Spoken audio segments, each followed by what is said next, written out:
অন্যগুলোর নাম মনে নেই। কিছু আলেমও ছিলেন। জিজ্ঞেস করলাম আপনাদের অপরাধ কি? চলতে পারে না, হাঁটতে পারে না, চোখে দেখে না, লোকগুলোকে কারাগারে আটকে রেখেছে বড় দূরদর্শী জঙ্গি হিসেবে। এরা রাজাকার।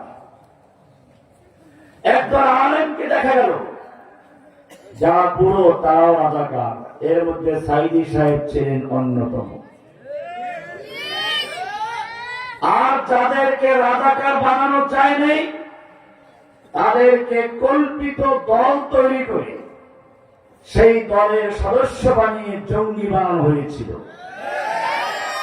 আনসারুল্লাহ বাংলা টিম নামে একটা দল এমনই কল্পিত দলের নাম, যে দলের অস্তিত্ব বাংলাদেশ না পৃথিবীর ইতিহাসে আছে কিনা জানা নেই।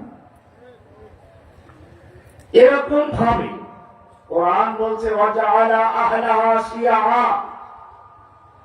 এই ফেরাউনরা যুগে যুগে তাদের দেশের জনগণকে শাসন করার জন্য বিভিন্ন দলে বিভক্ত করে রাখত। এরপরে কোরআন বলছে ইয়াস্তাদঈফু তাইফাতাম মিনহুম, এদের মধ্যে কাউকে সে সাহায্য করত, কাউকে ক্ষমতা দিয়ে দিত, অস্ত্র তুলে দিত, আর এক দলকে দুর্বল করে রাখত। ইয়াস্তাদঈফু তাইফাতাম মিনহুম, তাদের আর এক দলকে দুর্বল করে রাখত। এরা জঙ্গি, এরা রাজাকার, এরা মৌলবাদী, এরা দেশ বিরোধী। এরকম ভাবে বিভিন্ন চেতনা, বিভিন্ন আদর্শের নাম দিয়ে জনগণকে বিভক্ত করে রেখেছে কোরআনের স্পষ্ট আয়াত। এই লোকগুলো নিজেদের ক্ষমতাকে টিকিয়ে রাখার জন্য প্রথমে নিজেদেরকে দাবি করতে দেশের মালিক তারা।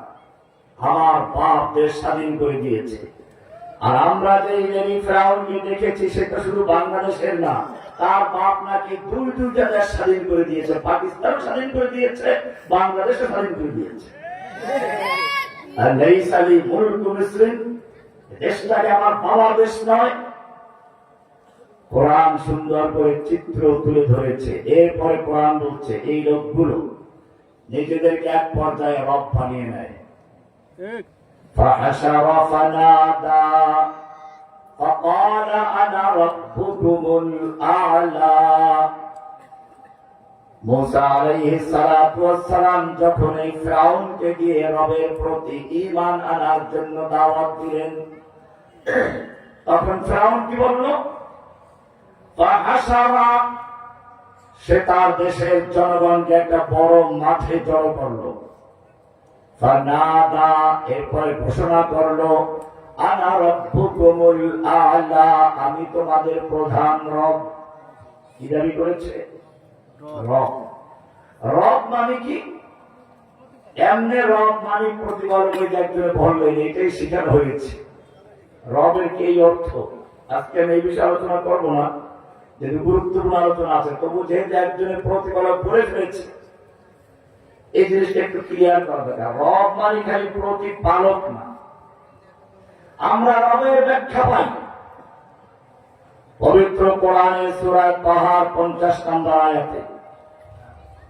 রবের বিষয়টা এত গুরুত্বপূর্ণ, আল্লাহ রাব্বুল আলামিন রুহু জগতে মানুষকে পৃথিবীতে পাঠানোর আগেই একটা মহা সম্মেলন করলেন, যেখানে আদম থেকে শুরু করে কিয়ামত পর্যন্ত যত রূহ পৃথিবীতে আগমন করবে সব রূহগুলোকে একাত্র করে তিনি রবের পরিচয় দিয়ে তারপরে পরীক্ষা নিয়ে প্রশ্ন করেছেন, আলাস্তু বিরাব্বিকুম, বলো আমি তোমাদের রব নই কি? রব, আমি তোমাদের রব নই কি? সব রূহগুলো একবারে বলে উঠলো ক্বালু বালা শাহিদনা, হ্যাঁ আমরা সাক্ষ্য দিচ্ছি আপনি আমাদের রব। আল্লাহ রাব্বুল আলামিন জানিয়ে দিলেন, খবরদার ভুলে যেও না। এই কারণে ঈমানের পরে সবচেয়ে গুরুত্বপূর্ণ ইবাদত সালাত। সালাতে দাঁড়িয়ে আমাদের প্রথম বলতে হয় আলহামদুলিল্লাহি রাব্বিল আলামিন। এরপরে রুকুতে গিয়ে সুবহান রাব্বিল আযীম। রুকু থেকে শুনতই না, দুনিয়াতে আসার আগে রবের স্বীকৃতি, দুনিয়াতে আসার পরে দাঁড়ানো অবস্থায় রব, রুকুতে গিয়ে রব, সিজদায় গিয়ে রব, আল্লাহ রাব্বুল আলামিন জানিয়ে দিচ্ছেন এরপরে তোমার আখিরাতের প্রথম ঘাঁটি কবর। সেখানে তিনটা প্রশ্নের প্রথম প্রশ্নের মান রব্বুকা, কে তোমার রব ছিল, ভালো করে বলো। এই জন্য রবকে জানা দরকার আছে না? রব। মুসা আলাইহিস সালাম ফেরাউনকে রবের দাওয়াত দিলেন। ফেরাউন বলল তোমার রব্বুকুমা ইয়া মুসা, এই মুসা তুমি কি তো লালন পালন আমিই করেছি, ওই যে আমরা প্রতিপালক বলি এইটা ফেরাউন বুঝছে, সেজন্য বলল রব মানে তো যে পারে, তো আমি তোমাকে লালন পালন করেছি, তোমার রবটা আবার কে? মুসা আলাইহিস সালাম তখন ফেরাউনকে যে উত্তরটা দিয়েছিলেন সেখানে রবের পরিচয় আছে।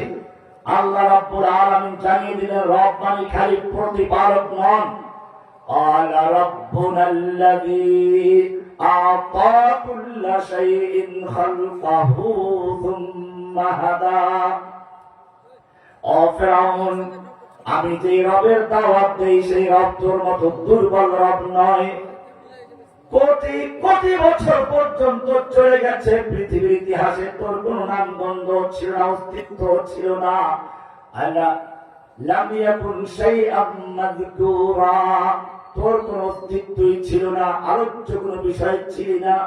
এরপরে দুনিয়াতে আগমন করলি, মায়ের পেটে যখন ঢুকেছ তখন মা টের পায় নাই। কয়েকদিন পরে বমি বমি ভাব, ডাক্তারের কাছে গেল, ডাক্তার বলল হাত কেউ একজন এসেছে। এরপরে শিশু, এরপরে যুবক, এরপরে বুড়ো, এরপরে কবর। এইরকম দুর্বল কোন রবের দাওয়াত আমি দিচ্ছি না। আমি যে রবের দাওয়াত দিচ্ছি তার পরিচয় একটু জেনে নাও। কালা রাব্বুনাল্লাযী আ'তা কুল্লা শাইইন খালকাহু সুম্মা হাদা। ও ফেরাউন, আমি যে রবের দাওয়াত দেই সেই রব হচ্ছেন তিনি যিনি আ'তা কুল্লা শাইইন খালকাহু, সমস্ত মাখলুকাতকে সৃজন দান করেন, সৃষ্টি করেছেন। এরপরে সুম্মা হাদা, এরপরে যখন যা প্রয়োজন সব কিছু নিজের পক্ষ থেকে বিনা দরখাস্তে বিনা আবেদনে পথ দেখিয়ে দেন, ব্যবস্থা করে দেন। এই সব কিছু যিনি করেন তার নাম কি? একটু বিস্তারিত আলোচনা না করলে এটা ক্লিয়ার হবে না। যেহেতু এক ভাই বলে ফেলছেন, আবার আলোচ্য বিষয় অন্যটা, আপনাকে ধৈর্য ধরবে। আমি একটু এটা উদাহরণ দিয়ে বুঝাচ্ছি। আমরা যখন মায়ের পেটে ছিলাম তখন আমাদের যখন বডি তৈরি হলো, রুহ তৈরি হয়ে গেল, ক্ষুধা লাগলো, খাবারের প্রয়োজন হলো।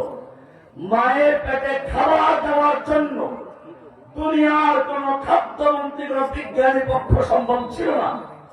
আল্লাহ রাব্বুল আলামিন যিনি আমাদের সৃষ্টি করেছেন, নিজের পক্ষ থেকে বুঝে শুনে মায়ের মাসিক ঋতুস্রাবকে বন্ধ করে দিয়ে নাভির সঙ্গে সংযোগ দিয়ে ওই মায়ের পেটের ভিতরে খাবারের বন্দোবস্ত করেছেন, তিনি হচ্ছেন আমার রব। ربنا الذي أعطى كل شيء خلقه ثم هدى। ফেরাউন, আরো শুনতে থাকো। তুমি যখন দুনিয়ায় ভূমিষ্ঠ হবে, দুনিয়ায় আসার ঠান্ডা খেলে সর্দি লাগবে, গরম খেলে মুখটা পুড়ে যাবে, শক্ত হলে গলায় আটকে যাবে। আল্লাহ রাব্বুল আলামিন তোমার পৃথিবীতে যাওয়ার আগে তোমার মায়ের বুকের ভিতরে একটা শাল দুধের ব্যবস্থা করেছেন। শাল দুধ, হলুদ বর্ণের গাঢ় দুধ। আগের যুগের মেয়ে লোকরা বলতো এটা পান করলে ধনুষ্টন্ত হয়, চিপড়ে ফেলে দিয়ে তারপরে দুধ খাওয়াইতো। এখন দেখবেন সব হাসপাতাল লেখা আছে বাচ্চা ভূমিষ্ঠ হওয়ার সঙ্গে সঙ্গে মায়ের বুকের শাল দুধ পান করতে দিন। কারণ ডাক্তাররা পরীক্ষা করে দেখেছেন সৃষ্টিকর্তা মায়ের বুকের শাল দুধকে ধনুষ্টন্ত হওয়ার জন্য তৈরি করেন নাই, বরং ভূমিষ্ঠ হওয়ার সঙ্গে সঙ্গে একদিকে খাবারের প্রয়োজন হবে, আর একদিকে আক্রমণ থেকে বাঁচার জন্য প্রতিষেধক টিকা প্রয়োজন হবে। আল্লাহ রাব্বুল আলামিন মায়ের বুকের শাল দুধকে একদিকে খাবার, আর একদিকে পানি, আর একদিকে সমস্ত রোগ জীবাণুর আক্রমণ থেকে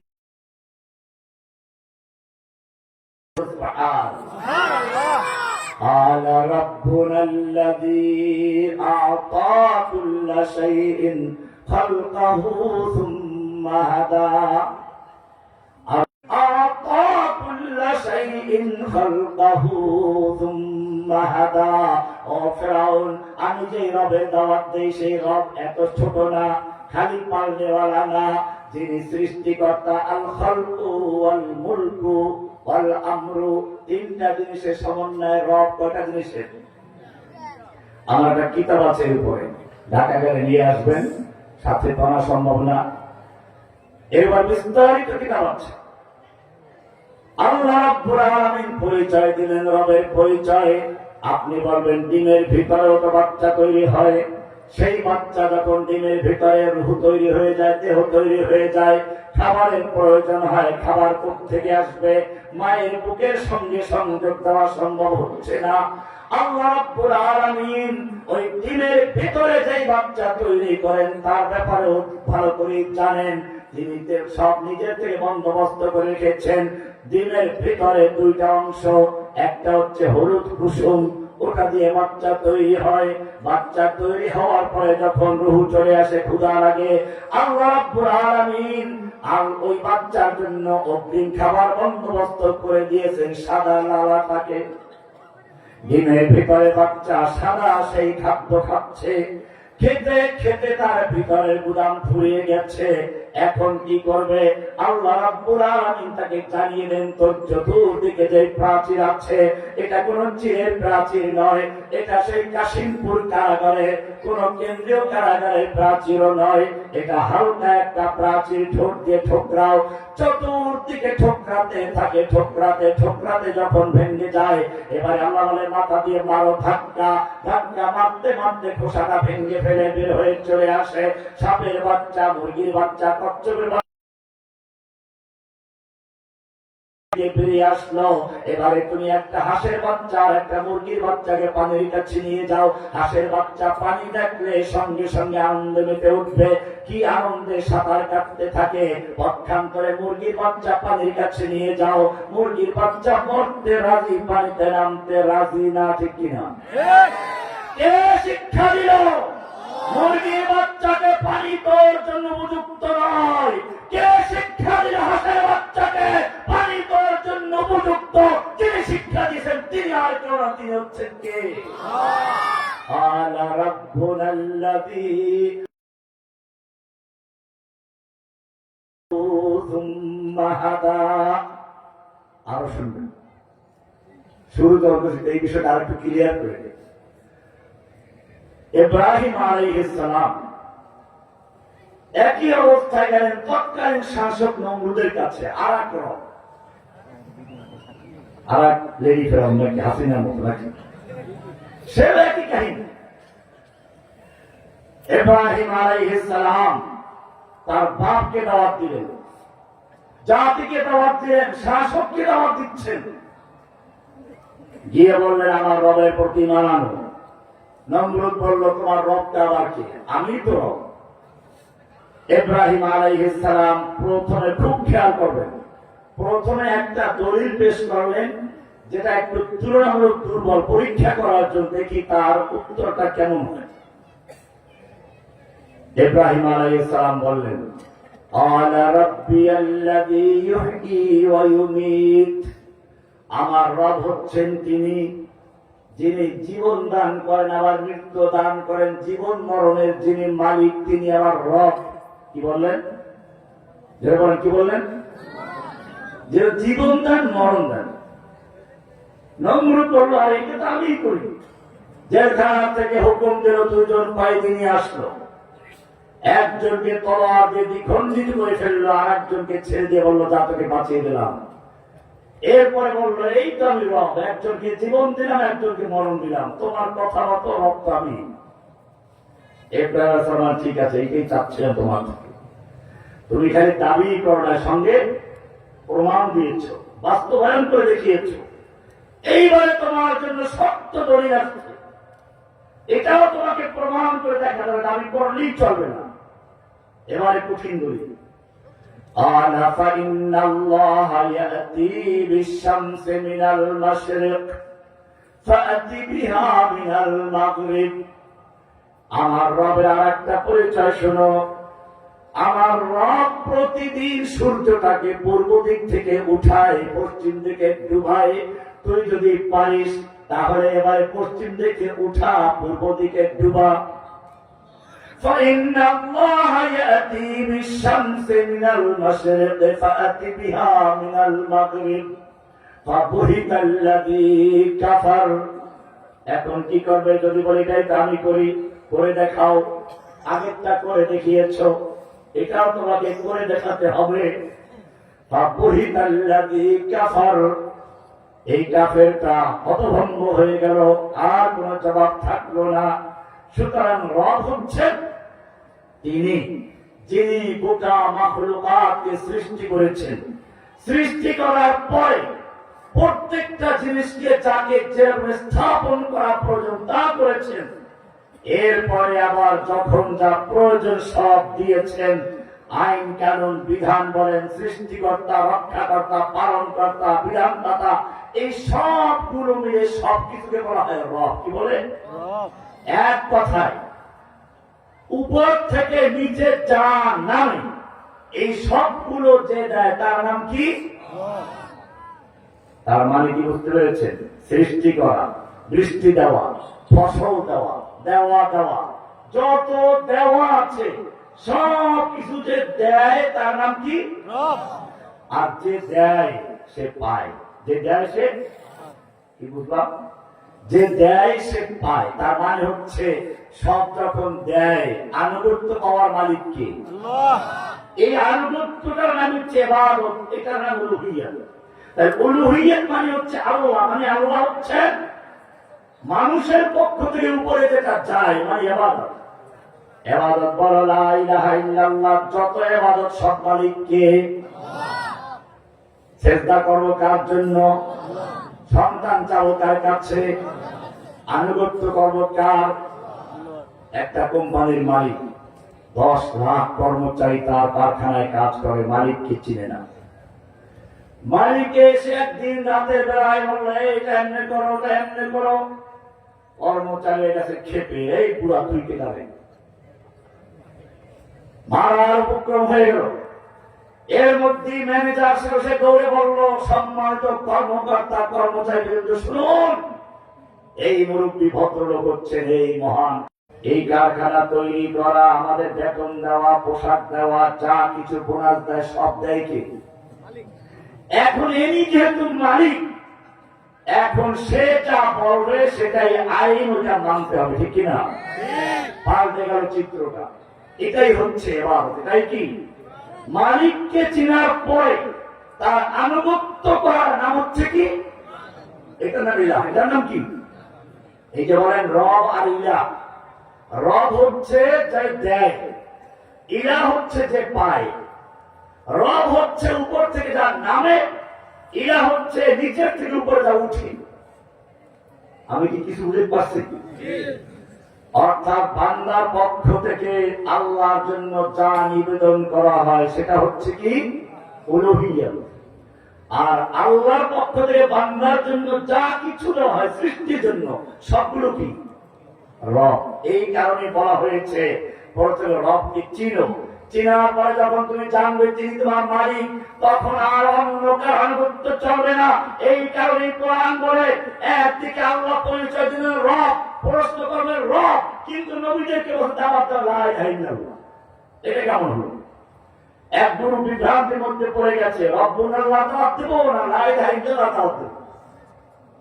এই সমস্ত ফালতু লোকদের থেকে সাবধান থাকবেন। কিছু লোক আছে বেশি বুঝে, কিছু একটু জানলে একটা গুরুত্ব আমির বলে গেছে, আমিরুল মুজাহিদিন হয়ে যায়, জেহাদ শুরু করে দেয়। আর আলোচনা একটু পরে আসলে ভিন্ন দিকে চলে গেছি।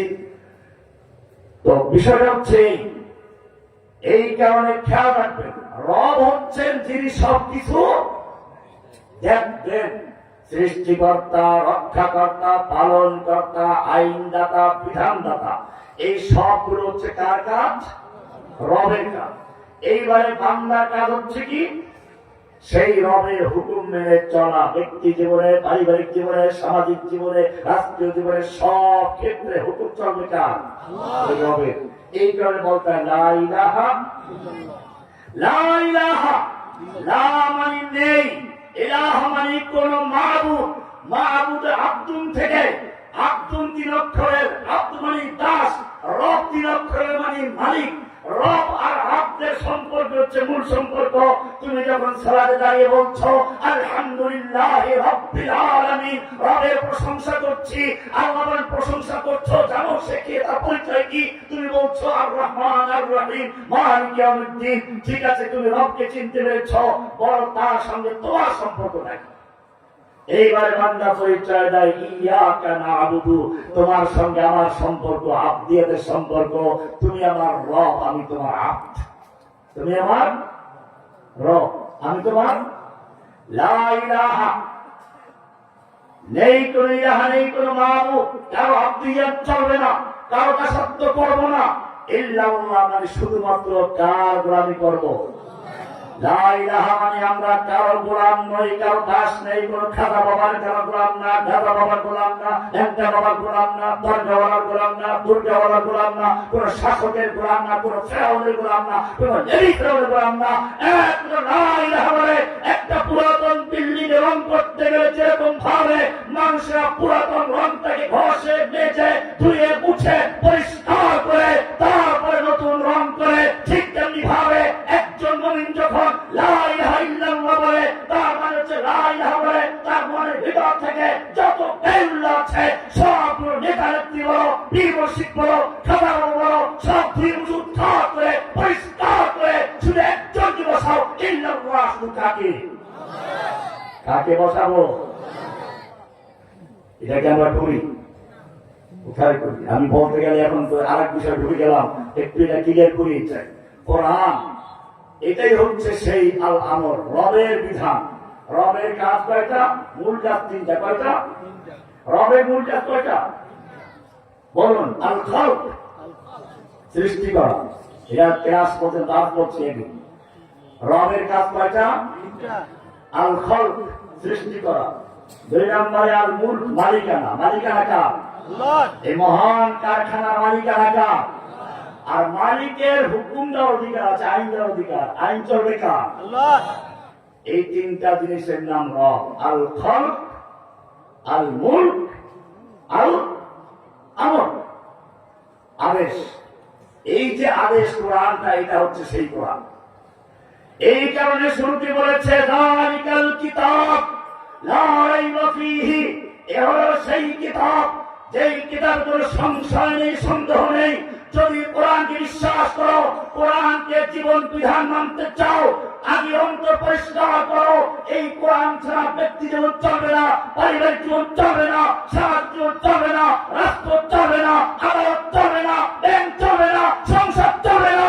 কোরআন ছাড়া কোন মমিনের কিছু চলতে পারে না। লা ইলাহা ইল্লাল্লাহ। এই কারণে কোরআন আলাইহিস সালাম যখন দুনিয়াতে অবতরণ করছে, আদম চিন্তায় পড়ে গেলেন, রব্বুল আলামিন এই ইবলিস শয়তান আমাকে ধোঁকা দিল, আবার সেও আমাদের সঙ্গে যাচ্ছে, ও তো আমার সন্তানদেরকেও ধোঁকা দিবে। আরো দুশ্চিন্তার বিষয় হলে ওর বয়স হবে কিয়ামত পর্যন্ত, আমার সন্তানের বয়স হবে 60, 70, 80 বছর। আমার সন্তানরা যখন ইবলিসের একটি ইবলিসি আর শয়তান চক্রান্ত বুঝে উঠবে, অভিজ্ঞতা অর্জন করবে, তখন তার মৃত্যুর সময় এসে যাবে। আর শয়তান তার সারা জীবনের কলা কৌশল একটা কাজে নামা যাবে, অভিজ্ঞতা দিয়ে সব ধোঁকা দিয়ে আমার সন্তানদেরকে জাহান্নামী করে ফেলবে। বড় চিন্তায় পড়ে গেল আদম আলাইহিস সালাম। আল্লাহ রাব্বুল আলামিন তখন আদমকে বলেছিলেন, কুলনা হাবিতু মিনহা জামিআ, ও আদম তোমার কোনো চিন্তার কারণ নেই, কোনো ভয়ের কারণ নেই। ফাইম্মা ইয়াতিয়া, আমি ছেড়ে দিব না, আমার পক্ষ থেকে তোমাদের কাছে হেদায়েত নামা যাবে, গাইড বুক যাবে। এই গাইড বুক মানে পরীক্ষা গাইড বুক দেওয়া, নোটবুক না। অনেকে বলে গাইড বুক চাই, মূল বই কোথায় আবার আর যাবে না। এই গাইড মানে হচ্ছে রাস্তা। আপনি কোন বিদেশে গেলে আপনাকে একটা মানচিত্র, একটা গাইড বুক ধরিয়ে দেবে, তার মানে আপনি ওইটা দেখে দেখে চলতে পারবেন। বর্তমান গুগল ধরতে পারেন। আমরা যখন রাস্তায় চলে গুগল ম্যাপে তখন চলতে থাকি।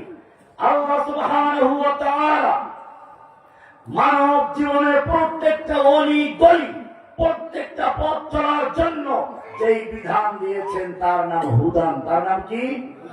হুদান লিল মুত্তাকিন। আল্লাহ রাব্বুল আলামিন এজন্য বলছেন আল কোরআন কালামুল্লাহ। কোরআন কি? আল্লাহর কালাম। কোরআন কি?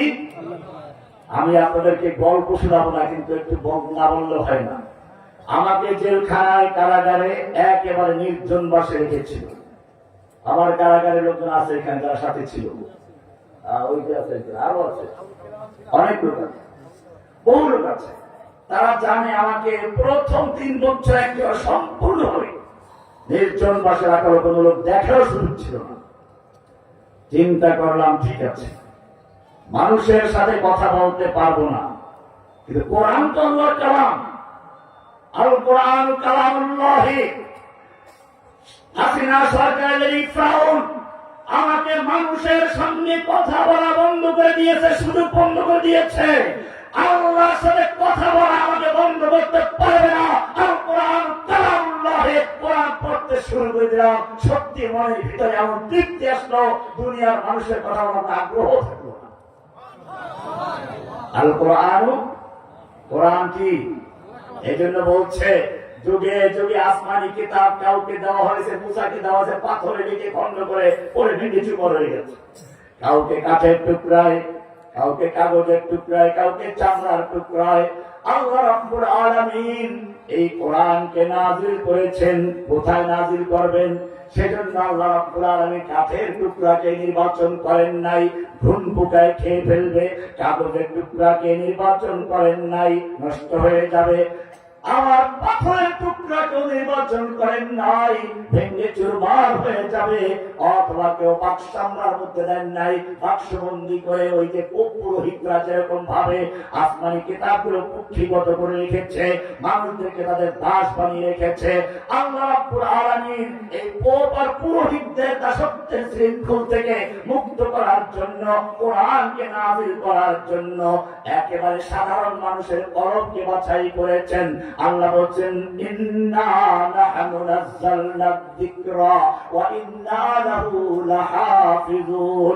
আমি কোরআন নাযিল করেছি, কোরআনকে কিয়ামত পর্যন্ত সংরক্ষণ করার দায়িত্ব আমি নিজেই গ্রহণ করেছি। কেমনে সংরক্ষণ করব? মানুষের কলবের ভিতরে কে আমি, কে গরিব, কে ফকির আমি দেখবো না, কে সুন্দর, কে অসুন্দর, কে সাদা, কে কালো, আমি তা দেখবো না। প্রত্যেকটা মানুষ যেই ব্যক্তি কোরআনকে মুখস্থ করার চেষ্টা করবে, আমি তার কলবটাকে, তার সিনাটাকে লৌহে মাহফুজ বানিয়ে, লৌহে মাহফুজের যেরকম ভাবে কোরআনকে সংরক্ষণ করেছি, ঠিক তেমনি ভাবে আমি কোরআনকে সংরক্ষণ করে যাব। কোরআন সরাসরি আমাদের কলবে নাজিল হলে সমস্যা কি? একটু ভালো করে মাথা চিন্তা করে খাড়ায় শুনবেন। সূর্যের আলো চাঁদের উপরে পড়ে, রাতের বেলা আমরা চাঁদের আলো পাই কোথেকে আসে? সূর্যের থেকে। সূর্যের আলো আর চাঁদের আলো পার্থক্য কি জানেন? চাঁদের আলো ঠান্ডা, স্নিগ্ধ আলো, ফলের রস, ফুলের সুন্দর রং, এই সবগুলো চাঁদের থেকে, তারকার থেকে আসে। আল্লাহ রাব্বুল আলামিন সরাসরি কোরআনটাকে আমাদের সিনার ভিতরে নাযিল করেন নাই, ঠান্ডা করার জন্য নাযিল করেছেন এমন একজনের কলবে, যার কলবটা আগের থেকে পরিষ্কার তৈরি করা হয়েছিল। আলাম নাশরাহ লাকা সাদরাক, আপনার সিনাকে আমি উন্মুক্ত করে দিয়েছি, প্রশস্ত করে দিয়েছি কোরআনকে ধারণ করার জন্য। সূর্যের আলো যেরকম ভাবে চাঁদের উপরে পড়ে ঠান্ডা হয়ে তারপরে পৃথিবীতে আগমন করে, ঠিক তেমনি ভাবে আমি কোরআনকে আপনার সিনায় নাযিল করব, আপনার কলবে নিয়ে ঠান্ডা করে তারপরে আপনার উম্মতের কলবে স্থানান্তর হবে। কারণ কি? কারণ আল্লাহর কালাম। লাউ আনজালনা হাযাল কুরআন আলা জাবালিন লারাআইতাহু খাশিআন মুতাসাদ্দিআন মিন খাশিয়াতিল্লাহ। এই কোরআন যদি আমি পাহাড়ের উপরে নাযিল করতাম, কোরআনের এত ওজন, এত ভার, কোরআনের এত মহত্ব, এত গুরুত্ব, লাউ আনজালনা হাযাল কুরআন আলা জাবাল, আমি যদি এই কোরআনকে পাহাড়ের উপরে নাযিল করতাম, লারাআইতাহু খাশিআন মুতাসাদ্দিআন মুতাসাদ্দিআ, তুমি দেখতে পেতে কোরআনের ওজনের কারণে, কোরআনের মহত্বের কারণে, গুরুত্বের কারণে পাহাড় ভেঙে চুরমার হয়ে যেত। রব্বুল আলামিন এত বড় গুরুত্বপূর্ণ কোরআন কিভাবে মানুষের অন্তরে তুমি ঢুকাইলা? আল্লাহ বলছেন আমি মানুষের কলবটাকে আগে তৈরি করে নিয়েছি। নবী মুহাম্মদুর রাসূলুল্লাহ সাল্লাল্লাহু আলাইহি ওয়াসাল্লামের সিনাকে আমি সেজন্য তৈরি করেছি। আলাম নাশরাহ লাকা সাদরাকা।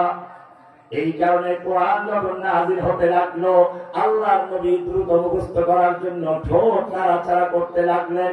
আল্লাহ রাব্বুল আলামিন বলছেন না না, লা তুহাররিক বিহি লিসানাকা লিতাআজালা বিহি, ইন্না আলাইনা জামআহু ওয়া কুরআনা ফাইদা ক্বরানাহু ফাত্তাবি কুরআনা। হে নবী, কোরআনকে দ্রুত মুখস্থ করার জন্য ঠোঁট নাড়াচাড়া করে মুখস্থ করার কোনো প্রয়োজন নেই। লা তুহাররিক বিহি লিসানাকা লিতাআজালা বিহি, কোরআনকে দ্রুত মুখস্থ করার জন্য ঠোঁট নাড়াচাড়া করার কোনো প্রয়োজন নেই।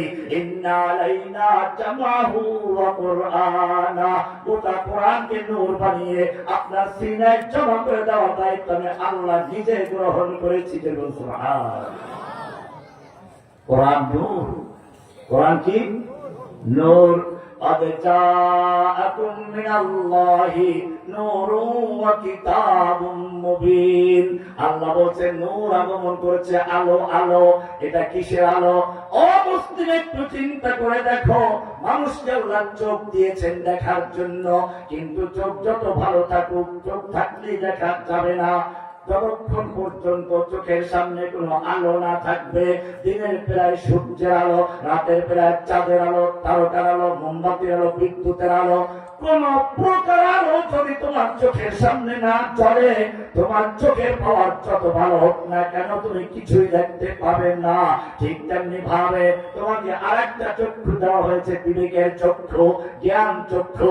এই জ্ঞান চোখের সামনেও যদি একটা বিশেষ আলো না জ্বলে, তুমি যত বড় জ্ঞানী হও, যত বড় বিজ্ঞানী হও, তুমি তোমার স্রষ্টাকে চিনতে পারবে না। এই জন্য বলেছেন আর রহমান আল্লামাল কোরআন।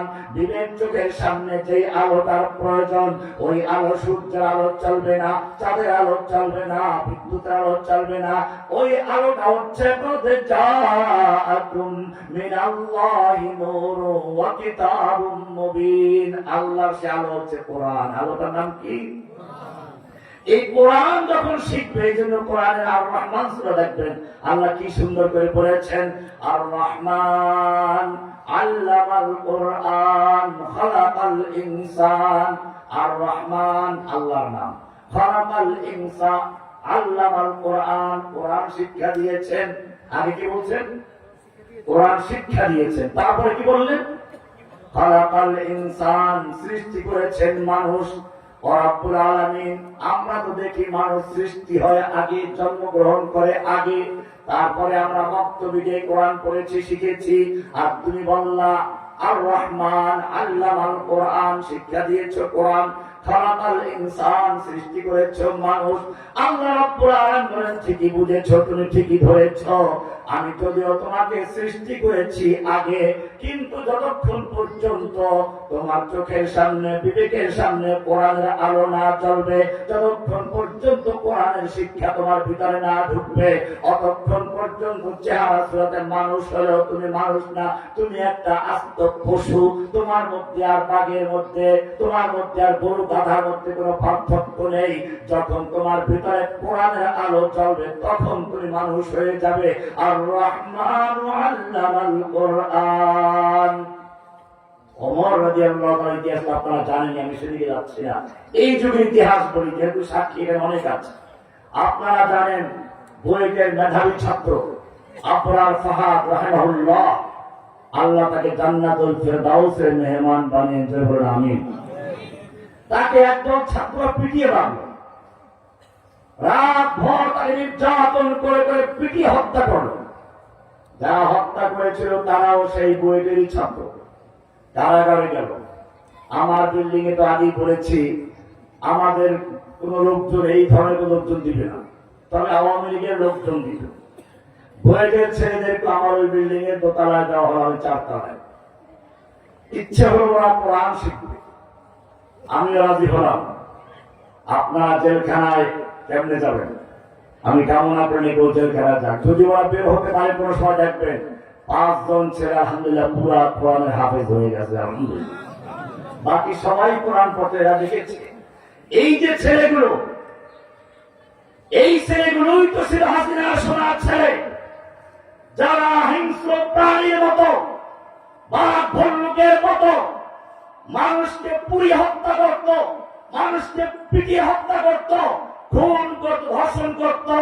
আর সেই ছেলেগুলো যখন কোরআনের সংস্পর্শে আসলো, আল্লাহ সুবহানাহু ওয়া তাআলা তাদেরকে পরিবর্তন করে এমন সুন্দর মানুষে বানিয়ে দিয়েছেন।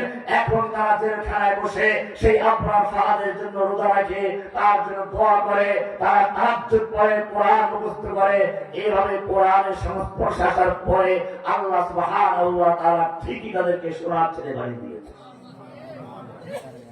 আর রহমান আল্লামাল কোরআন, এই কোরআন হচ্ছে সেই কিতাব হুদাল লিল মুত্তাকিন। কোরআন কেন আসলো? কোরআন বলছে যে তুখরিজান নাস মিনাজ যুলুমাতি ইলান নূর। আল্লাহ নবীকে বলছেন এই কোরআন আমি তাবিজ লেখার জন্য দেই নাই, এই তাবিজ মানুষ মরলে পরে খতম করার জন্য দেই নাই, এই কোরআন চিন ধূপ ধরলে পরে চিনির প্লেটে লিখে মিষ্ট জাফরান দিয়ে লিখে ধুয়ে দিয়ে খাওয়ার জন্য দেই নাই। লিতুখরিজান নাস মিনাজ যুলুমাতি ইলান নূর, এই কোরআন দিয়েছি মানুষকে অন্ধকারের থেকে আলোর দিশা দেওয়ার জন্য। অন্ধকার হচ্ছে জাহিলিয়াত, হচ্ছে ওই নারীদেরকে ধর্ষণ করা, ধর্ষণে সেঞ্চুরি করা অন্ধকার হচ্ছে। আর এবার আমাদেরকে জেলখানায় ঢুকিয়ে জেলখানা ভরে ফেলা অন্ধকার হচ্ছে। মানুষের অধিকার হরণ করে চাঁদাবাজি করা, ধর্ষণ করা, খুন করা অন্ধকার হচ্ছে। মানুষকে গুম করে চরম নির্যাতন করে করে মিথ্যা স্বীকারোক্তি আদায় করা, আর স্বীকারোক্তি না দিয়ে তাদেরকে হত্যা করে দেওয়া। আল্লাহ তাআলা বলছেন লিতুখরিজান নাস মিনাজ যুলুমাতি ইলান নূর। এই কারণে কোরআন যদি কোনো ব্যক্তি মানার দাবি করে, আল্লাহ বলছেন মানার দাবি করলে চলবে না। কোরআনের সূরা নিসার 60 নম্বর আয়াত আল্লাহ বলছেন আলাম তারা ইলাল্লাযীনা ইয়াজউমুনা আন্নাহুম আমানু বিমা উনজিলা ইলাইকা ওয়া মা উনজিলা মিন ক্বাবলিক। হে নবী, আপনি কি ওই সমস্ত লোকদেরকে দেখেননি যেই লোকগুলো ইয়াজউমুনা দাবি করে, যারা কি দাবি করে? আন্নাহুম আমানু বিমা উনজিলা ইলাইকা ওয়া মা উনজিলা মিন ক্বাবলিক, আপনার প্রতি নাযিলকৃত কিতাবের প্রতি তারা ঈমান এনেছে। আপনার পূর্বে যত কিতাব আছে সব কিতাবের প্রতি ঈমান আনার দাবি করে। যেমন আমরা করি না, বাংলাদেশি মুসলমান, পাকিস্তানের মুসলমান, অন্যান্য দেশের মুসলমান দাবি করি আমরা সবাই কোরআন মানি, আসমানি কিতাব সব মানি। এরপরে যখন বলা হয় যদি কোরআন মানে কোরআন দিয়ে আদালত চালাও, সংসদ চালাও, তখন তারা কোরআনের বিধান মানতে রাজি না। আল্লাহ বলছেন ইউরিদুনা আইয়াতাহাকামু ইলা তাগুত, তখন তারা আল্লাহর বিধানকে বাদ দিয়ে কোরআন দিয়ে নামাজ পড়তে রাজি আছে, কোরআন দিয়ে জুমা পড়তে রাজি আছে, রমজান মাসে তারাবির খতম পড়তে রাজি আছে, কোরআন দিয়ে মুরতাদের নামে খতম পড়তেও কোনো সমস্যা নেই, জিন মুরতাদেরও কোনো সমস্যা নেই। কিন্তু যখন বলা হয় কোরআন দিয়ে আদালত চলবে, সংসদ চলবে, আল্লাহ তাআলা বলছেন ইউরিদুনা আইয়াতাহাকামু ইলা তাগুত, আল্লাহ আইন বাদ দিয়ে ব্রিটিশের আইন দিয়ে বিচার ফয়সালা করতে চায়, তাগুতের আদালতে বিচার ফয়সালা নিয়ে যেতে চায়, তাগুতের আইন মানতে চায়। তাগুত মানে কারা? ওই যে আল্লাহর ইবাদত করতে হবে, আল্লাহর পরিবর্তে যাদের আনুগত্য করা হয়, আল্লাহর পরিবর্তে যাদের আইন বিধান মানা হয়, তারাই তাগুত। আল্লাহ বলছেন ইউরিদুনা আইয়াতাহাকামু ইলা তাগুত ওয়া ক্বাদ উমিরু আইয়াকফুরু বিহি, অথচ তাদেরকে বলা হয়েছিল তাগুতকে বর্জন করার জন্য, তাগুতকে প্রত্যাখ্যান করার জন্য। ওয়া ইউরিদুশ শাইতানু আন ইউদিল্লাহুম দালালাম বাঈদা। 4 নম্বর সূরা 60 নম্বর আয়াত। এইবারে মজার কথা 61 নম্বর আয়াত আল্লাহ তাআলা এবারে আসল মুখোশ উন্মোচন করছেন। কোরআন বলছে ওয়া ইযা কিলা লাহুম তাআলাউ ইলা মা আনজালাল্লাহু ওয়া ইলার রাসূল। এই লোকগুলোকে যখন বলা হয় যে এই লোকগুলো বললো আমরা কোরআন পড়া ছাড়া সকালে চাও খাই না, তাহাজ্জুদ পড়া ছাড়া নাকি ঘুম থেকে উঠি না, আল্লাহ তাআলা বলছেন এই লোকগুলো যারা কোরআন পড়ার দাবি করলো, যে এই লোকগুলো ডেইলি কোরআন পড়ে সকালে, যখন তাদেরকে বলা হয় তাআলাউ ইলা মা আনজালাল্লাহ, আসো আল্লাহ যা নাযিল করেছেন সেই কিতাবের দিকে, আল্লাহর কোরআনের দিকে আসো, ওয়া ইলার রাসূলে, আল্লাহর রাসূলের বিধানের দিকে আসো, সুন্নাহর দিকে আসো। কোরআন সুন্নাহ দিয়ে রাষ্ট্র চালাই, কোরআন সুন্নাহ দিয়ে আদালত চালাই, কোরআন সুন্নাহ দিয়ে সংসদ চালাই। যখন তাদেরকে বলা হয় আসো আল্লাহর দিকে আসো, আল্লাহর রাসূলের দিকে আসো, আল্লাহর কিতাবের দিকে আসো, এই কথা বললে কি বলে খেয়াল করেন ভালো করে। আল্লাহ এবার কি বলছেন, রাইতাল মুনাফিকিনা ইয়াসুদ্দুনা আনকা সুদুদা, আপনি মুনাফিকগুলোকে দেখবেন আস্তে মাথা টাঙিয়ে চলে গেছে। কে বলেছেন? কি সুন্দর আয়াত দেখেছেন আপনারা। আমি প্রায় বলে থাকি আমরা কিছু মুনাফিকের আলামত হাদিস থেকে পাই। এই আলামত গুলো পাইলে মুনাফিক হওয়া জরুরি নয়। কি বললাম? আলামত পাইলে মুনাফিক হওয়া জরুরি নয়, এটা একটা মূল নীতি। আপনারা হাদিসে পড়েছেন আয়াতুল মুনাফিকি সালাসুন, মুনাফিকের লক্ষণ তিনটা। ইদা হাদ্দাসা কাযাবা, কথায় কথায় মিথ্যা বলে, ওয়া ইদা ওয়াআদা আখলাফা, ওয়াদা করলে খেলাফ করে, ওয়া ইদা তুমিনা খানা, আমানত রাখলে খেয়ানত করে। এই তিনটা হলো এক হাদিসে। আর হাদিসে বলা হয়েছে আরবাউন মান কুন্না ফীহি কানা মুনাফিকান খালিসা, চারটা বৈশিষ্ট্য। কয়টা? যার মধ্যে চারটা পাওয়া যাবে একসাথে, সে একেবারে পিওর মুনাফিক, খালেস মুনাফিক। ওই আগের তিনটা আছে, তার সাথে আরেকটা, ওয়া ইদা খাসামা ফাজারা, যখন ঝগড়া করে অশ্লীল গালিগালাজ করে। দেখবেন একজন লোক ঝগড়া লাগলেই কেবল একেবারে সব মা বাপ তুলে গালিগালাজ শুরু করে দেয়, অশ্লীল গালিগালাজ শুরু করে। এটা মুনাফিকের লক্ষণ। কার লক্ষণ? কিন্তু এই লক্ষণগুলো পাইনি একটা লোককে মুনাফিক বলা যায় না।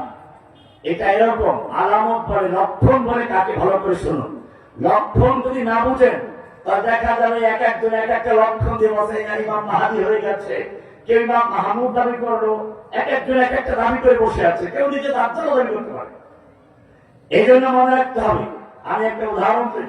মনে করুন আমাদের হুজুরের তার বাচ্চা আছে 10-12 বছর বয়স, তার শালা থাকে ধরেন সৌদি আরবে। এই বাচ্চা তার মামাকে কখনো দেখে নাই, সৌদি আরব থেকে আসবে, বাবার হাত ধরে চলে গেছে এয়ারপোর্ট, সহ্য হচ্ছে না, বাবা জিজ্ঞেস করে আব্বু তোমার শালা মানে আমার মামা দেখতে কেমন? তো বাপে বললো দেখো তোমার বাপের শালা দেখতে কেমন, তোমার বাপের শালা দেখতে কেমন। এখন যদি ওর বাপের শালা হইতে হয় তাহলে কালা হবে, ঠিক আছে, কিন্তু সব কালা কি ওর বাপের শালা হবে? ওই ছেলে এখন চাকরি দেখে এয়ারপোর্ট থেকে বের হচ্ছে, আফ্রিকা দৌড় দিকে বলে তুই আমার বাপের শালা, তুই যে কালা। শালা হইতে হলে কালা হইতে হবে, কালা হইলে কিনা শালা না। এই মুনাফিকের যে লক্ষণগুলো এগুলো ওই জাতীয়, কিন্তু আল্লাহ তাআলা যেটা বলেছেন একটা সরাসরি কোরআন আয়াতে এইরকম না। কোরআন বলছে ওয়া ইযা কিলা লাহুম তাআলাউ ইলা মা আনজালাল্লাহু ওয়া ইলার রাসূল, যখন এই লোকগুলোকে বলা হয় আসো আল্লাহর বিধানের কাছে, আল্লাহ যা নাযিল করেছেন সেই বিধান দিয়ে আমরা আসমানি বিধান দিয়ে দেশ চালাবো, ওয়াইলার রাসূল রাসূলের বিধান দিয়ে, রাআইতাল মুনাফিকিনা ইয়াসুদ্দুনা আনকা সুদুদা, আপনি মুনাফিকগুলোকে দেখবেন আস্তে তারা মাথাটা ঝুঁকিয়ে মাথাটা বের করে ওখান থেকে পালিয়ে চলে গেছে। এইবারে আল্লাহ রাব্বুল আলামিন আরেকটু সামনে গিয়ে বলছেন সূরা নিসা 65 নম্বর আয়াত, ফালা ওয়া রাব্বিকা লা ইউমিনুনা হাত্তা ইউহাক্কিমুকা ফীমা শাজারা বাইনাহুম, না আপনার রবের কসম এই লোকগুলো যতই দাবি করুক তারা কোরআন মানে, তারা আল্লাহর নবীকে মানে, আশিক রাসূল দাবিও করে, মহাসম্মেলনও করে, ফালা ওয়া রাব্বিকা লা ইউমিনুন, না আপনার রবের কসম এই লোকগুলো মুমিন নয়। হাত্তা ইউহাক্কিমুকা ফীমা শাজারা বাইনাহুম, যতক্ষণ পর্যন্ত তাদের পারস্পরিক মামলা মোকদ্দমার ক্ষেত্রে, বিচার ফয়সালার ক্ষেত্রে আপনার আদালতে বিচার না নিয়ে আসবে, আপনার কাছে বিচার না নিয়ে আসবে, কোরআন সুন্নাহর বিচার না মানবে, শুধু মানলেই চলবে না। সুম্মা লা ইয়াজিদু ফি আনফুসিহিম হারাজান মিম্মা কাদাইতা, আপনি যে বিচার করবেন, আপনি যে আইন দিবেন, সেই আইনের ব্যাপারে তাদের মধ্যে কোনো খুঁতখুঁতি থাকতে পারবে না, সংশয় থাকবে না, দ্বিধাদ্বন্দ্ব থাকবে না। এইরকম না মানা পর্যন্ত ফালা রাব্বিকা লা ইউমিনুন, মুমিন হতে পারে না। ওয়া ইউসাল্লিমু তাসলিমা। এই আয়াতের একটা প্রেক্ষাপট আছে। ইসলাম ইনসাফ প্রতিষ্ঠা করার জন্য কোরআন নাযিল হয়েছে। ওমর ইবনে খাত্তাব হযরত রাসূলুল্লাহ সাল্লাল্লাহু আলাইহি ওয়াসাল্লামের সময় ঘটনা একটা, আল্লাহর নবীর কাছে একজন ইহুদি আর একজন মুসলিমের একটা বিচার চলে আসলো। আল্লাহর নবী উভয় পক্ষের বক্তব্য শুনে ইহুদির পক্ষে রায় দিলেন। কার পক্ষে? কার পক্ষে? সুতরাং মনে রাখতে হবে, কোরআন ইনসাফ প্রতিষ্ঠার জন্য নাযিল হয়েছে, পক্ষপাতিত্বের জন্য নয়। আল্লাহর নবী ইহুদির পক্ষে রায় দিলেন, মুসলিমের পক্ষে রায় দেন নাই। কিন্তু মুসলিমরা ছিল ওই যে আমাদের সমাজের সেই মাথা ঝুঁকানো মুসলিমদের মতো। লোকটা বলল, দেখো এই বিচারটা একটু সানি আপিল করাতে চাই, আপিল হবে ওমরের আদালতে, ওমরের কাছে যাব। মুসলমানটা চিন্তা করলো, ওমর তো খুব কঠিন মানুষ, আমি মুসলমান শুনলে আমার পক্ষে রায় দিব তো ইহুদি। আর ইহুদি চিন্তা করলো, যেই নবী ন্যায় বিচার করেন তার ছাত্ররাও ন্যায় বিচারই করবে, অন্যায় বিচার করতে পারে না। দেখেন নাই কত ইহুদি এই বর্তমান যুগেও। সাইদি সাহেবের মামলা করেছে বাদী, যে সে মুসলমান না হিন্দু? আরে বাদী যেটা মুসলমান, আর যাকে সাক্ষী মানা হয়েছিল সে মুসলমান না হিন্দু? এই হিন্দু কি যেন সুখরঞ্জন বালা, এই সুখরঞ্জন বালি সাইদি সাহেবের বিপক্ষে সাক্ষী দিতে রাজি হয় নাই, সেই জন্য তাকে অপহরণ করা হলো, নির্যাতন করা হলো, ভারতে গুম করা হলো। তারপরেও সে সাইদি বিপক্ষে সাক্ষী দেয় নাই। আর যেই লোকটা মামলা করলো তাকেও দেখেছেন, আমাকে বাধ্য করা হয়েছিল, তোমাকে বাধ্য করা হয়েছে তোমার জান বাঁচাবার জন্য, আর একজন আরেককে জেলে ঢুকাবার জন্য, ফাঁসি দেওয়ার জন্য তোমাকে বাধ্য করেছে। ওই হিন্দু, ওর থেকে শিক্ষা গ্রহণ করো।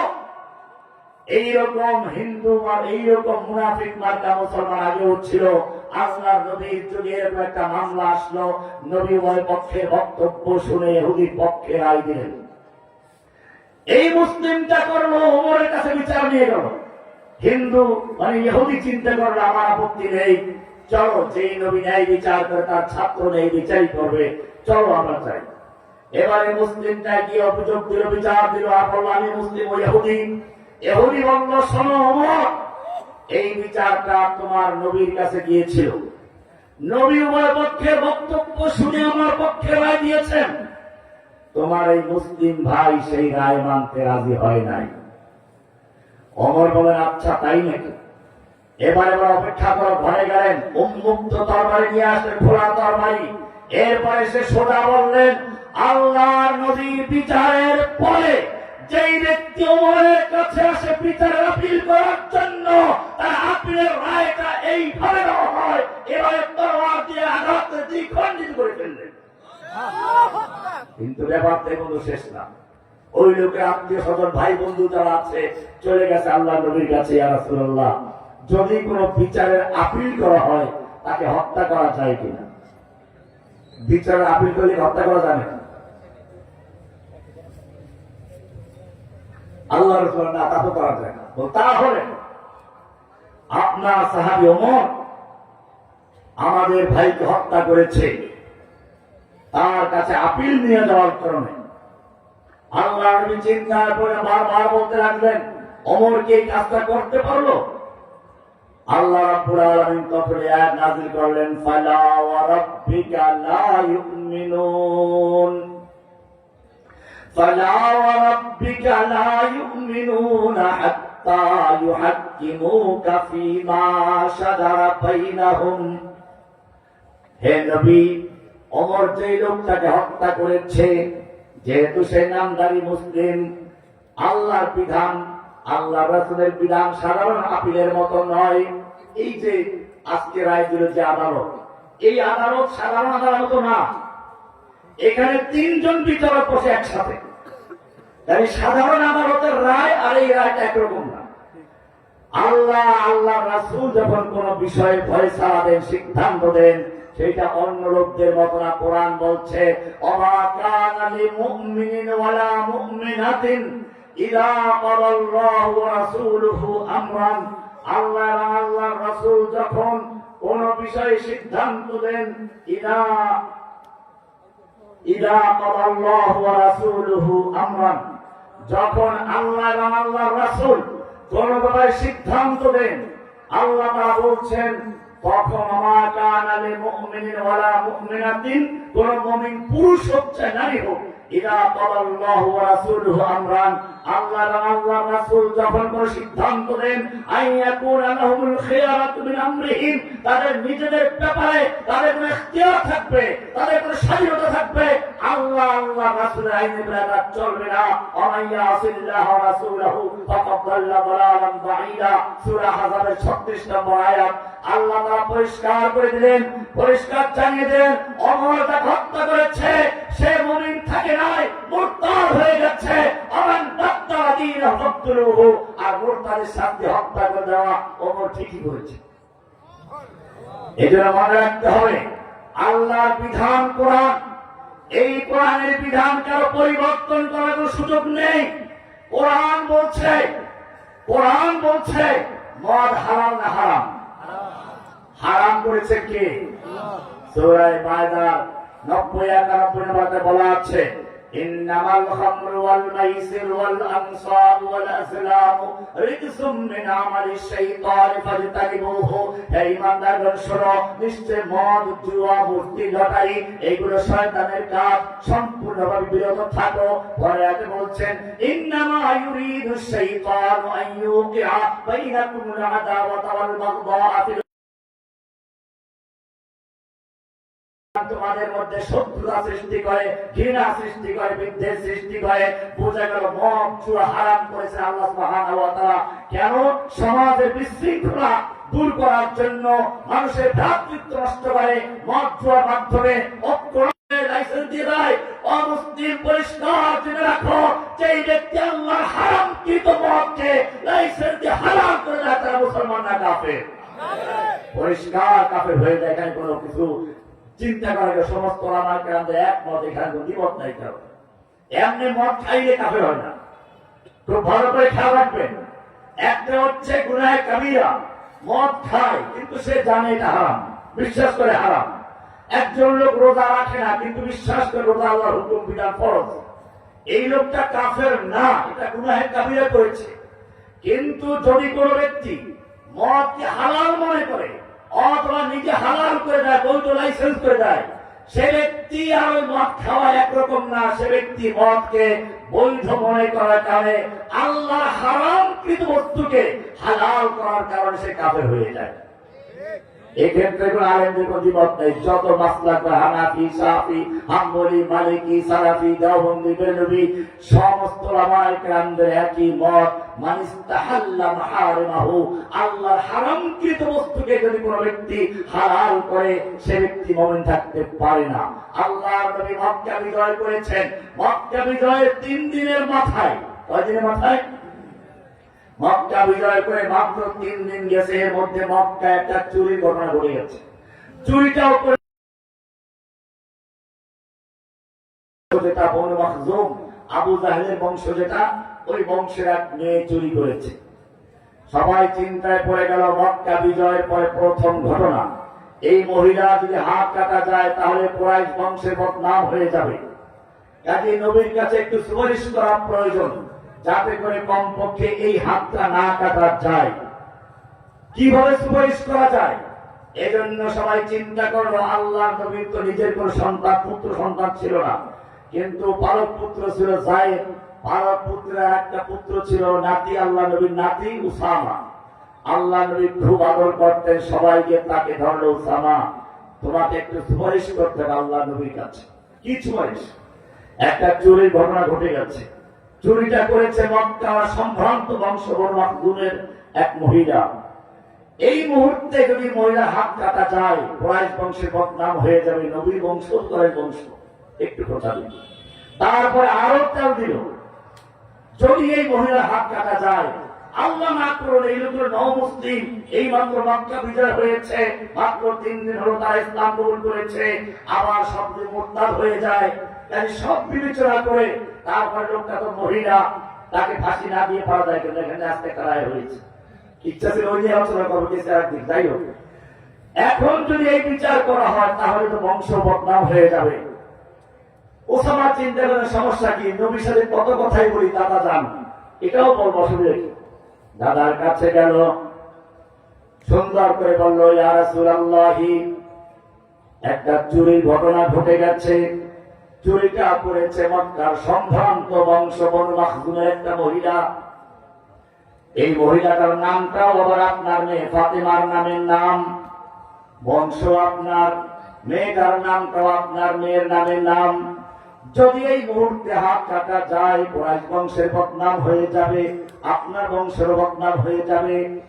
একটু যদি এইবার কমপক্ষে ক্ষমা করা যায়। আল্লাহর নবী সাল্লাল্লাহু আলাইহি ওয়াসাল্লাম চেহারা লাল হয়ে গেল, আর বললেন, আতাশফাউ ফি হুদুদিল্লাহ, এ উসামা তোমার এত বড় সাহস হলো কি করে? আতাশফাউ ফি হাদ্দিন মিন হুদুদিল্লাহ, আল্লাহ একটা বিধানকে পরিবর্তন করার জন্য তুমি আমার কাছে সুপারিশ করছো? জেনে রাখো, কুরাইশ বংশের মেয়ে ফাতেমা নয়। আল্লাহি লাউ আন্না ফাতিমাতা বিনতে মুহাম্মদ সারাকাত, আজকে কুরাইশ বংশের মেয়ে ফাতেমা নয়, আল্লাহর নবীর কলিজার টুকরা ফাতেমা যদি চুরি করত, লাকাতাতু ইয়াহা, আল্লাহর বিধান বাস্তবায়ন করার জন্য আমি তার হাত পর্যন্ত কেটে ফেলতাম। আল্লাহর বিধান বাস্তবায়ন করা, আল্লাহর বিধান পরিবর্তন করার অধিকার কারো আছে? তাহলে যারা সংসদে বসে আল্লাহর আইন বাতিল করে বিকল্প আইন তৈরি, তাদের অবস্থা কি হবে? এই যে নারী কমিশন করলো, জেনার বিচার, জেনার বিচার করা হারাম না হারাম?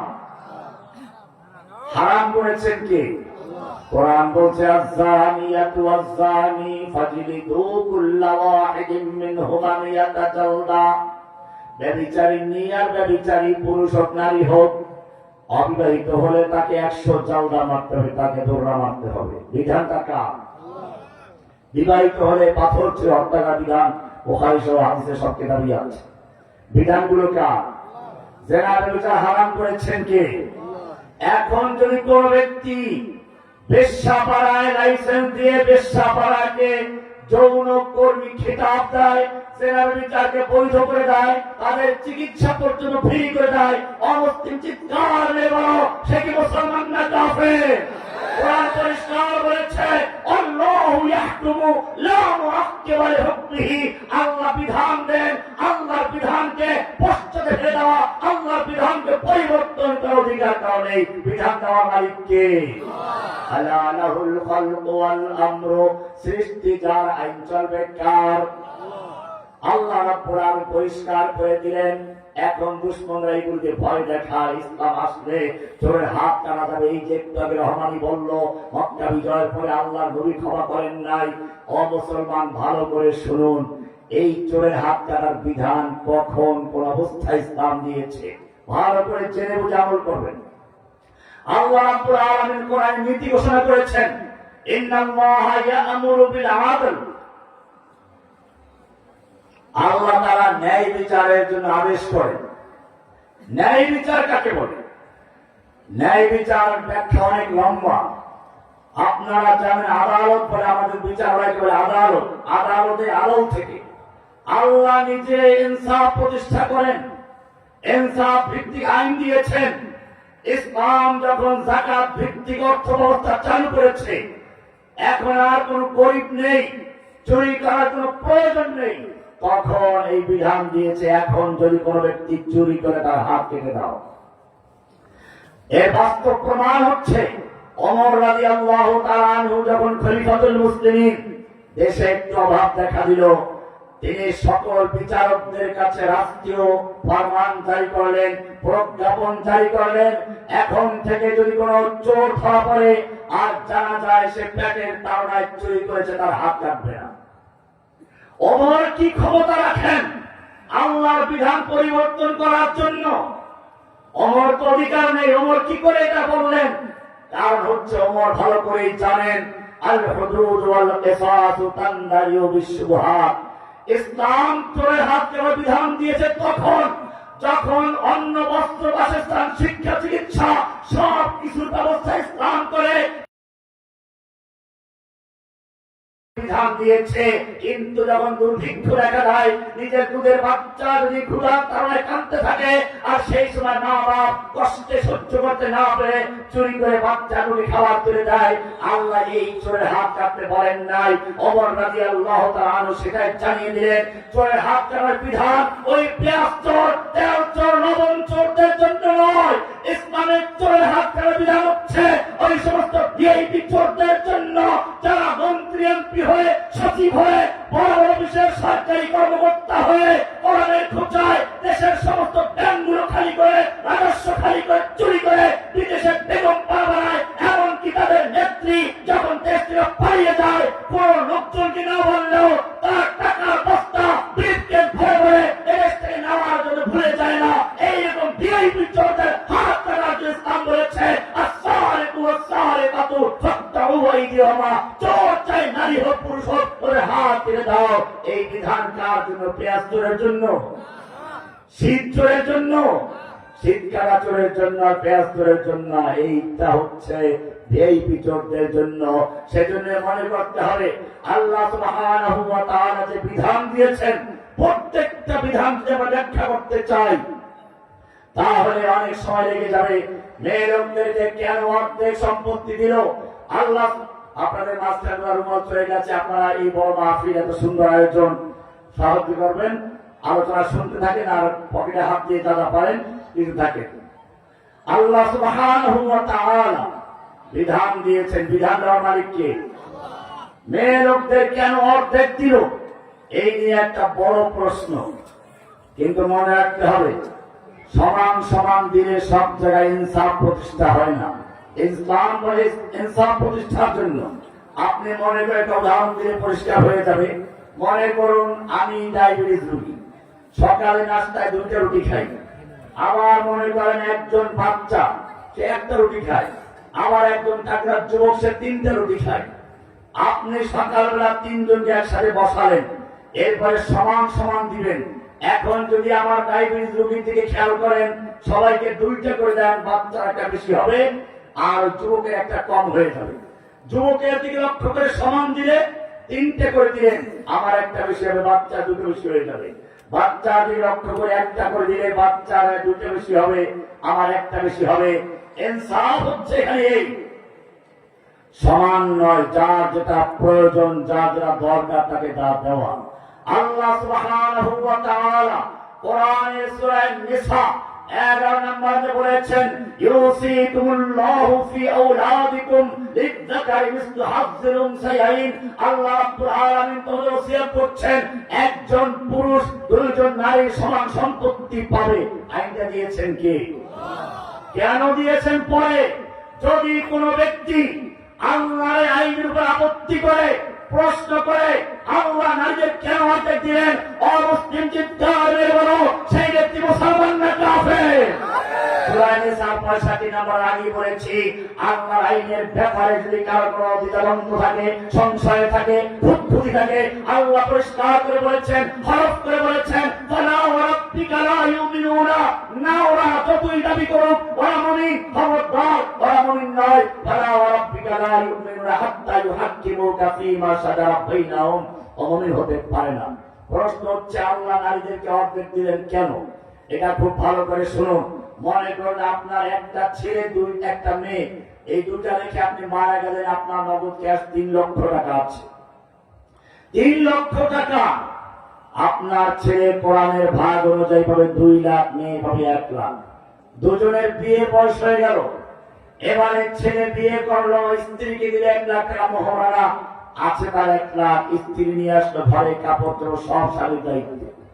অপরদিকে আপনার মেয়েটার বিয়ে হয়ে গেল, সে স্বামীর ঘরে চলে গেল, নিজের কাছে 1 লাখ টাকা ছিল, মোহর পাইল আর 1 লাখ টাকা, 2 লাখ হয়ে গেছে। স্বামীর কাছে চলে যাচ্ছে, তার কোনো খরচ নেই। এখন দেখা যায় শুধুমাত্র এই 2 লাখ টাকাই না তার, এরপরে সে আরো কয়েক জায়গাতে ভাগ পাবে। ইসলাম বলে স্বামীর দায়িত্ব অনেক বেশি, পুরুষের দায়িত্ব বেশি। এই কারণে আল্লাহ সুবহানাহু ওয়া তাআলা পুরুষকে ডবল দিয়েছেন, স্ত্রীকে দায়িত্ব কম, খরচ কম, অর্ধেক দিয়েছেন। এটাই হচ্ছে ইনসাফ। এই কারণে কোরআন বলছে ইন্নাল্লাহ সুবহানাহু ওয়া তাআলা ন্যায় প্রতিষ্ঠার জন্য কোরআন নাযিল করেছেন। যুগে যুগে মানুষকে 3 শ্রেণীর লোকেরা তাদের দাস বানিয়েছিল। 1 নাম্বার ছিল ফিরআউনরা, যুগে যুগে শাসকরা। আর এই শাসকদেরকে টিকিয়ে রাখার জন্য একদল দরবারি আলেম ছিল, দরবারি আলেম। কোরআন বলছে এবারে 2 নম্বর গুণ, ইত্তাখাযু আহবারাহুম ওয়া রুহবানাহুম আরবাবাম মিন দুনিল্লাহ। 2 নাম্বার গ্রুপ, 2 নাম্বার অংশ যারা নিজেদেরকে রব বানিয়ে নিয়েছিল, মানুষকে দাসত্বে পরিণত করেছিল, নিজেরা রবের আসনে বসেছিল। এদের দ্বিতীয় গ্রুপটা হচ্ছে আহবার এবং রুহবান। বড় বড় পণ্ডিত, বড় বড় আলেম, বিজ্ঞ আলেমরা ওই সময় ইহুদি খ্রিস্টানদের আলেমরা। কোরআনের সূরা তওবার 31 নম্বর আল্লাহ বলছেন ইত্তাখাযু আহবারাহুম ওয়া রুহবানাহুম আরবাবাম মিন দুনিল্লাহ। ইহুদি খ্রিস্টানেরা তাদের বিজ্ঞ আলেমদেরকে, বড় বড় পীর বুজুর্গদেরকে আল্লাহর পরিবর্তে রব বানিয়ে নিয়েছে। কেমনে রব বানালো? একদিকে শাসকরা যেরকম ভাবে আল্লাহর বিধানকে পরিবর্তন করে নিজেরা আইন তৈরি করত, ঠিক তেমনি ভাবে ধর্মীয় দিক থেকে আর একদল লোক নিজেরা পীর হয়ে গেছে, পোপ হয়ে বসে আছে, পাদ্রী হয়ে বসে আছে। আল্লাহর বিধান যেটা তাদের মতের সঙ্গে মিলে না, ওটাকে পরিবর্তন করে ভিন্ন একটা আইন তৈরি করে দেয়। কোরআন বলছে ইত্তাখাযু আহবারাহুম ওয়া রুহবানাহুম আরবাবাম মিন দুনিল্লাহ। এই লোকগুলো নিজেদেরকে আল্লাহর পরিবর্তে রব বানিয়ে নিয়েছে। আদি ইবনে হাতেম, মক্কা আরবের প্রখ্যাত দানবীর হাতেম তাইর ছেলে, মক্কা বিজয়ের সময় পালিয়ে গিয়েছিল। আল্লাহর নবী তার বোনের মাধ্যমে নিরাপত্তা দিলেন, মক্কায় ফিরে আসলো। তখনও তার গলায় পুরুষ ছিল। এসে আল্লাহ নবীকে বলল, কোরআনের আয়াত আমার আপত্তি আছে। কোরআন বলছে ইহুদি খ্রিস্টানরা তাদের আহবার এবং রুহবানদেরকে আল্লাহর পরিবর্তে রব বানিয়েছে। কই, আমি তো একজন খ্রিস্টান আলেম, আমরা তো নিজেদের রব বানাই নাই। আল্লাহ নবী জিজ্ঞেস করেন, বিষয়টা কি এমন নয়? তোমাদের আসমানি কিতাবে একটা বিধান আছে একরকম, আর তোমাদের পীর বুজুর্গ, তোমাদের পুরোহিতরা ব্যাখ্যা দিলে আর একরকম। তখন কি তোমরা আল্লাহরটা মানো না তোমাদের পীর পুরোহিতদের বক্তব্যটা মানো? না, তখন তো পীর পুরোহিতদের বক্তব্যটাই মানি। এইটাই হচ্ছে রব। এটাই কি আমাদের সমাজেও দেখি আমরা, যুগে যুগে এই লোকগুলো কাঁদিয়ে দিলা ছিল সেই ইংরেজদের সময়। আমাদের সময় আমরা দেখলাম গত ফিরআউনের সময় একদল আলেম এই যে ফিরআউনকে জান্নাতের টিকিট পর্যন্ত দিতে দ্বিধা করে নাই। বলে দিয়েছে আপনি জান্নাতের মহিলা, জান্নাতের মহিলা বলে নাই, আপনি জান্নাতি নারী। আর একজন তাকে তো কওমি জননী খেতাব দিলেন। এমনি ভাবে আল্লাহ সুবহানাহু ওয়া তাআলা বলছেন এই আহবার এবং রুহবানরা নিজেদের স্বার্থের জন্য তারা শাসকদেরকে সহযোগিতা করে, শাসকদের পক্ষে ফতোয়া দেয়, শাসকদের পক্ষে কিতাব লেখে। একজনে তোমার 1 লক্ষ মুক্তির ফতোয়া দিয়ে কিতাব লিখিত, ঠিক আছে না? সেই ফরিদুদ্দিন মাসউদ এখনকার কিতাব গেল করে। আল্লাহ রাব্বুল আলামিন পরিষ্কার করে বলছেন, ইয়া আইয়ুহাল্লাযীনা আমানু, হে ঈমানদারগণ, ইন্না কাসীরাম মিনাল আহবার ওয়ার রুহবান লা ইয়াকুলুনা আমওয়ালান নাস বিল বাতিল। হে ইমানদারগণ, ভালো করে শুনে রেখো, নিশ্চয়ই অনেক বড় বড় বিজ্ঞ আলেম আহবার আর রুমান, বড় বড় পোপ, পাদ্রী, পীর, মাশায়েখ, নামধারী কতগুলো লোক লিয়াকুলুনা আমওয়ালান নাস বিল বাতিল, অন্যায়ভাবে মানুষের সম্পদ, মানুষের মাল আত্মসাৎ করার জন্য তারা এরকম ফতোয়া দিয়ে থাকে। আল্লাহ তাআলা পরিষ্কার করে দিলেন, এ হলো দ্বিতীয় গ্রুপ। তৃতীয় গ্রুপ কারা? আমি সংক্ষেপ করে শেষ করে দিকে যাচ্ছি।